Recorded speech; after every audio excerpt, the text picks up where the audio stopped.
Welcome to The Creatives. My name is Herb White. I'm editor-in-chief at the Charlotte Post. And with me today, fresh off the stage even, is Mike Wiley, who is in a one-man performance over at Children's Theater of Charlotte. Breach of Peace, Freedom Riders of 1961. Welcome to the podcast, Mike, and thanks for making the time. I don't know how in the world you can do this, get off the stage and roll up into a podcast, but I appreciate you making the time to do it. And Thank you for your interest in wanting to do it, Herbert. Thank you very much. I really appreciate you and the Charlotte Post being interested in my little old play. I don't know. Little is a term that only you can come up with. So, but I think the work in and of itself is important because the work that you do from my research into your production company, and you own your own production company, Mhm. is a lot of this is based on historic facts. And Mhm. this play obviously comes on the 65th, well, almost the 65th anniversary of the Freedom Ride. Mhm. Very pivotal point in American history, especially as it relates to equality and equal rights for Black Americans. Uh, and it's at Children's Theater. How do you mesh such a heavy subject with something that is performed for young audiences? You know, when I started presenting my own work 25 years ago, I wanted to go into presenting these histories, making these histories walk and talk for elementary, middle, high school, as well as public performances. Exactly what I've been doing this last week, because I wanted to present this important work, but I also wanted to make sure that it was accessible to um, almost folks of all ages. So I set out to utilize a form of performance in it being solo, but utilize a form of performance in direct address, speaking directly to the audience, utilizing audience participation, sometimes even bringing an audience member on stage to portray a character opposite me. But most importantly, I wanted to be able to use a little bit of comedy in all of my work, regardless of what play I'm doing, whether it's my play about Jackie Robinson, whether it's my play about the Montgomery bus boycott, even Emmett Till to a small degree. I utilize a bit of humor, which in my mind is basically adding sugar to this very important medicine that audiences need, especially young people need to hear and learn these histories. And in many ways, we ask that they emulate some of these unsung heroes.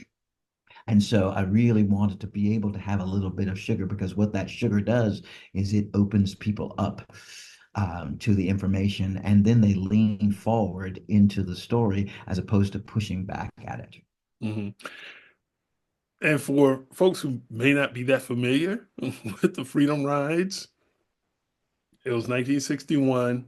Originally started in the North. I guess it was Washington, D.C., made its way all the way down to New Orleans. And Yeah. it included a stop in the Carolinas, in Rock Hill. And ultimately, And Charlotte. and Charlotte, yes. Yeah. And Hmm. ultimately, uh, the bus that the Freedom Riders were riding on was burned in Anniston, Alabama. One of those buses. Yes. And Yes. Was firebombed. yeah, and the riders were beaten to Hmm. bloody pulp. This was a racially desegregated group of black folks and white. Yeah. And when you look at something like this, and in this play, it's a one man show, but how do you pull that off? And I know you say you're basically speaking to the audience as an individual, but for Yeah, Something the like only time I portray myself is in the opening of the play, explaining in a very small, short way who the Freedom Riders were and why we should know about them. And then from that point forward, I'm John Lewis, I'm Jim Farmer, I am Lucretia Collins, I am Stokely Carmichael, I am any number of. I'm also. Bull Connor, as well as a number of other individuals throughout the world of the play. And what I do is through posture and voice, I become those individuals on stage before the audience, and that's how I tell the story in a unique way of the Freedom Riders, becoming all of those individuals as best I can, and as you said, starting early on with John Lewis, not just John Lewis starting in Washington, D.C. with the Freedom Rides. I start with John Lewis as a small child telling the story of him growing up in Alabama, just outside of Montgomery, and how he felt the very first time when he was 13 or 14 and he heard Dr. King speak on the radio, and how that propelled him to do many of the things that he accomplished or did in his adult life. mhm. Without spoiling any of the performance, eh, give me a sample of what that would sound like between, let's say, John Lewis or Stokely Carmichael and Bull Oh, Connor. How would that yeah. sound? The, Especially, the way that it would sound is like the opening of the play. It's just kind of introducing some of the main characters, like John Lewis. In 1961, I was 21 years old. A few pounds later, had all of my hair. John Lewis, 21, student. We took a student sit-in movement that was happening on college campuses out into the populace. We were committed to this idea of the beloved community, the redeemed America. It was an ordeal of conscience. James Farmer, 41, Corps Director. Organized by CORE, the Congress of Racial Equality, the Freedom Rides would carry people all over the South. The purpose was to break down segregation in the bus stations in the major cities along the way. The plan, however, was simplicity itself. Joe Mulholland, 19, student. In any sane, even half civilized society, the plan would have been completely innocuous, hardly worth a second thought. CORE, the Congress of Racial Equality, and SNCC, the Student Nonviolent Committee, would be sending an integrated team of blacks and whites from the nation's capital into every black man's old country. It's Stokely Carmichael, 19, student. Virginia, the Carolinas, Alabama, Georgia, and the M.I. Cricoletta, Mississippi. So utilizing, just kind of going from character to character, but there are, after that particular moment initially in the beginning of the play, I play other characters for longer periods of time, just sort of stepping into their world and embodying them with my posture. And, we are blessed to have John Lewis on film and video, as well as James Farmer, as well as Kwame Ture, aka Stokely Carmichael, and a number of the other individuals. So in my research, not only am I researching to write the production, I'm also researching to figure out, how these folks talked, how they walked through the world, how they moved through the world. So utilizing that bit of information as well to become full characters as best I can. mhm. How do you keep all that together? I mean, I would imagine if you thought about just putting together any kind of production, it's tough enough to just understand and get into character for one. How do you do that for multiples? for multiples. I make sure that I have plenty of coffee before a production, and really it's about the rehearsal process, understanding what each individual character wants, needs, as well as again how they move and walk through the world, and then rehearsing those individual characters, then eventually putting all of those characters together in the way that I have them um, either speaking to one another or speaking to the audience in the script, and then rehearsing that over and over again as much as I can so that it becomes second nature to me, so that I can not only improv when I perhaps bring someone from the audience, because I never know what someone from the audience is going to do or how they're going to react in any way or shape or form. So being able to step away from the world of the play, still in character, still as that particular character, but say something that's completely unscripted, that all comes with in the work of knowing the play, but also knowing the information, knowing the history.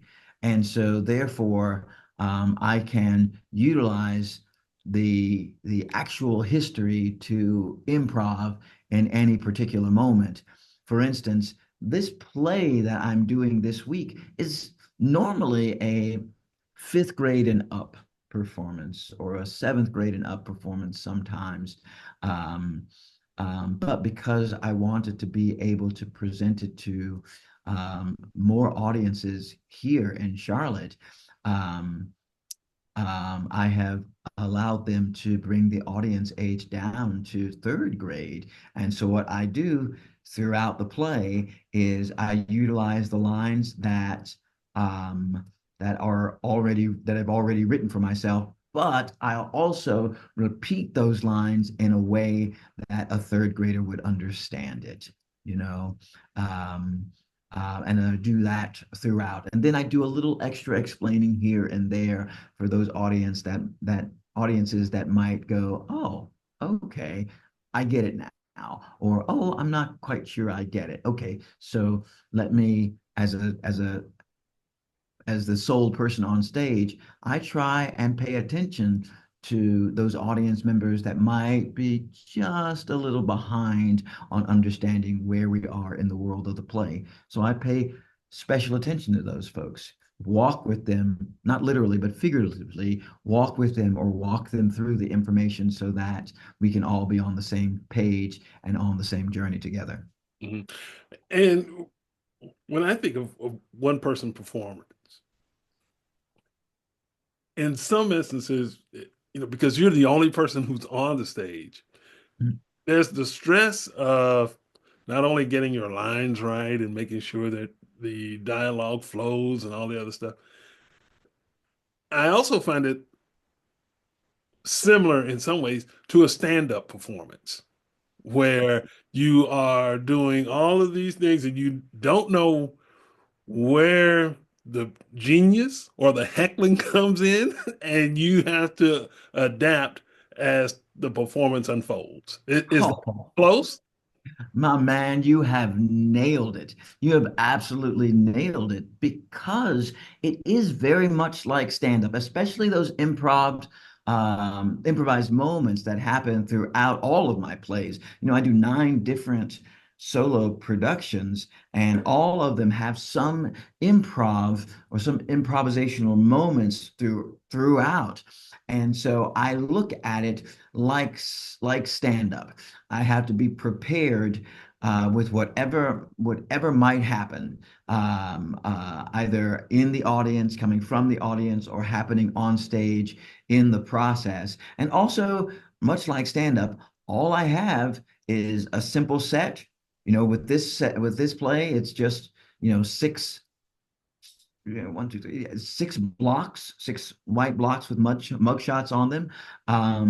Or with my play about Henry Box Brown, the enslaved man who mailed himself to freedom, it's just a wooden box with Jackie Robinson. It's just a bench that you might find in a sports locker room. But at the end of the day, it's just like stand up. And I can't, I can't or don't, and I don't want to use a bunch of bells and whistles to help tell this story. The idea is telling the story with my posture and my voice and my ability to spin a yarn.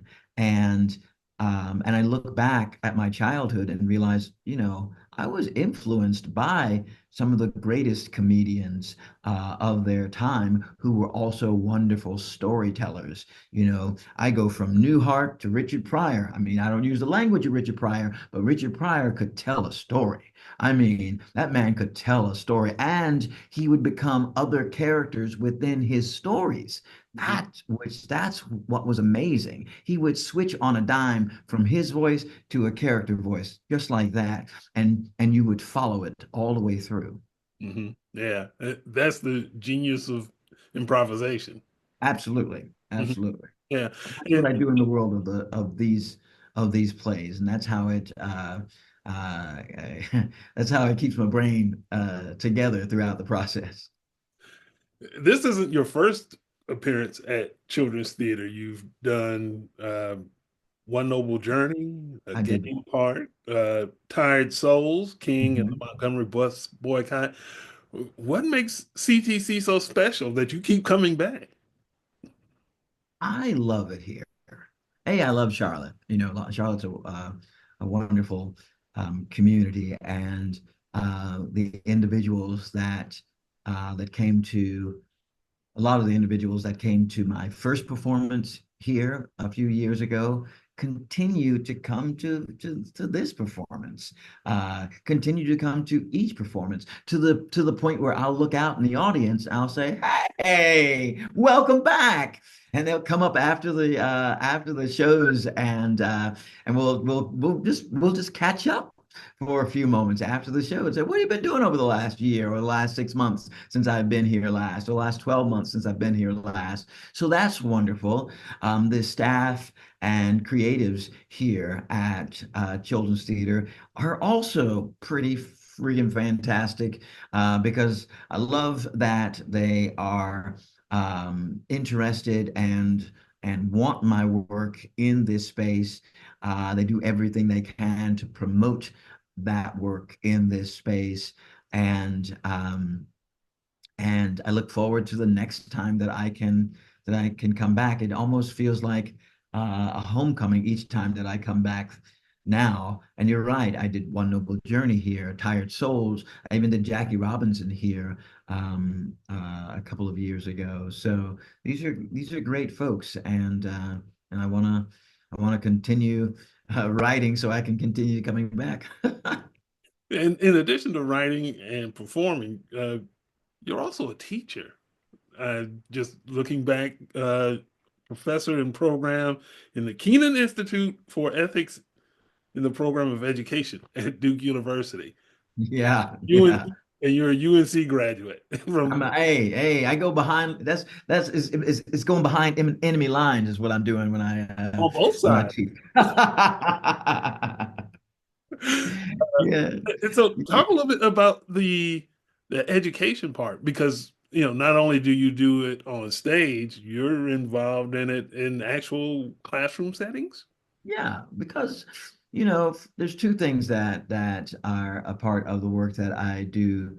I do. One is, yes, teaching those students who have or have an interest in becoming educators, and I'm a big believer, and a number of educators come up to me after each performance to say, "I want to be able to utilize this kind of storytelling in my classes. I want them to be able to understand how empathy works and be able to empathize with the individuals that we are studying in the classroom." So it really is at an early stage in a teacher's education, where I come in to say, "Okay, here's what I do. Here is how I utilize theater, drama to instruct in the classroom, how I use participatory moments so that students have a deeper understanding of a particular subject, not just history, but other subjects as well, even English and figurative language skills. So that's part of my work at Duke. The other and so in some ways larger part is the organization that I am a co director of, and that's the America's Hallowed Ground Mhm. Project.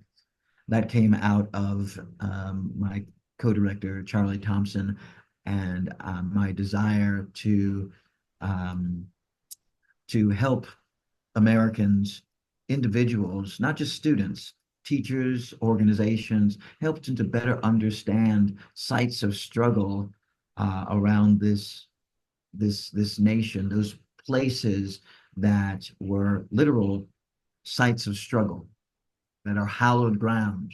You know, we're talking about Wilmington, 1898, or the lunch counters in Greensboro, um, Selma, and the Edmund Pettus Bridge. Right, these are places that are literal hallowed grounds, and how these communities have come together to tell the stories of these sites of struggle through the arts.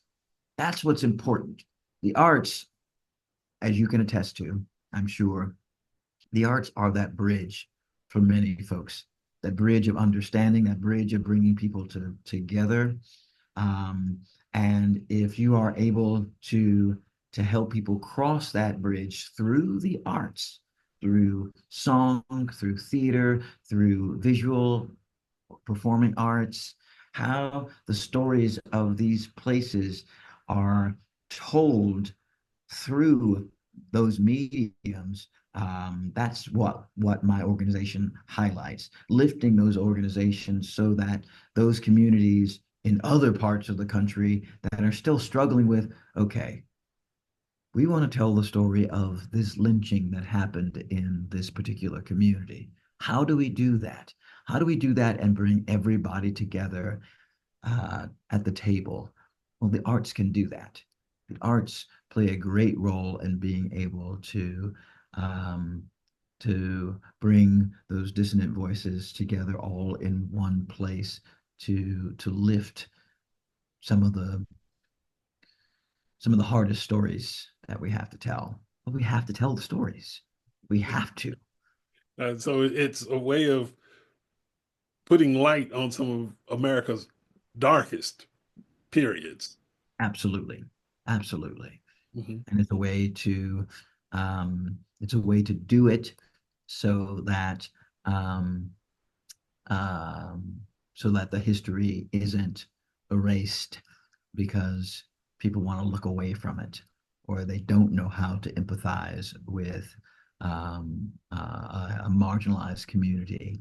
They don't know how to talk about it without um, feeling guilt or any number of feelings that are honest feelings that well up when we are discussing and learning about these stories. But we have to learn these stories. So the art is a way to open hearts. The arts are a way to open hearts and minds and pour the medicine in. Yeah, because I would imagine that certain folks may feel a little defensive about treatment of marginalized people in this nation. And That's, it, that's it takes courage to break through. it takes courage to break through. And again, it goes back to one of your earlier questions. Why, how do you do this? How do I do this for young audiences? And that it's the humor. It's the humanity, right? There's a reason that humor and humanity um, are root words of one another. I don't know if that's true. I'm just making it up, but Sounds good. sounds good to me because um, through the humanity of humor, in the way that humor and laughter is intravenous. Like we often don't know that we're going to laugh at something until it happens, And so therefore it becomes a knee-jerk reaction to seeing something or hearing something. That's what's wonderful about it. Music is the same way. You don't know you're going to like a song, and then suddenly you look down and your foot is tapping to it and your head is nodding to it. And you go, and so therefore it's doing something to you. It's it's asking you to feel something, not definitely telling you what to feel, but asking you to feel something. And that's what my work does. It asks you to feel. It doesn't tell you what to feel. It asks you to. How long will you continue to do this? Yeah, it's obvious that you're very passionate about it. But I guess, is this something where you see this branching off in different places, perhaps, as a goal, or is it just a matter of, I'm going to do it until the wheels fall off and I can no longer? That's a great question. The simple answer would be yes, I'm going to do it until the wheels fall off because I love my job. It's a wonderful job. You know, to be able to make a living telling this extremely important history in the way that I have the opportunity to tell it. Whew, that's a blessing. It is an absolute blessing, and I've been blessed to be able to do it and continue to do it. But also, I want to do two other things. I want to teach, instruct, direct, and and have other solo artists presenting this kind of work because I can't be everywhere. And particularly in February, when I have to tell so many people, no, I'm already booked that particular day, or oh no, I'm already booked that week, or no, I'm in some other part of the country performing during that time that you really wanted me to come to your performance space, being able to say, but you can also book another performance that is about this particular historic event or this individual.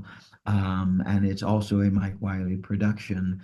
So I want to do that, but I also want to continue to write because I also write ensemble plays. Um, that I've never actually been in, but I've written ensemble plays for other actors to be able to do and perform in other regional theaters around the country. Um, I have a play called Rebellious, which is about the Black women students at Bennett College and their work and the work that they did towards the Greensboro sit-ins that in many ways goes unsung and untalked about fairly often. So that play I want to see in colleges and other performance spaces around the country. So there's about three things that I want to keep doing. That one thing being continue to do my own work, but the other aspects, I want those to happen as well. Okay. All right. Well, I think you're on the right track. I appreciate I hope so. it. And so tell us again about this program. It's all week long, and where is it, and how do you get tickets, that kind of thing? All week long here at the Children's Theater of Charlotte from Tuesday through Sunday. On Tuesday, Wednesday, Thursday, and Friday, I do student performances. That is, folks bring school groups. I think there are homeschoolers that bring their kids as well. And I imagine that there are individuals that call up and say, "Hey, can I bring my child or my children to one of those weekday school performances," and they come to that. But if you don't have the time during the week to come to one of those 9:45 or 11:45 performances on the weekends, there are performances as well. Next Saturday there is a 11 o'clock and a 3 o'clock performance for the public. And on Saturday, I'm sorry, and on Sunday, there is a 2 and 4 o'clock performance on Sunday. And to get those tickets, you just go to Children's Theater of Charlotte's website, which I believe is CTC.org.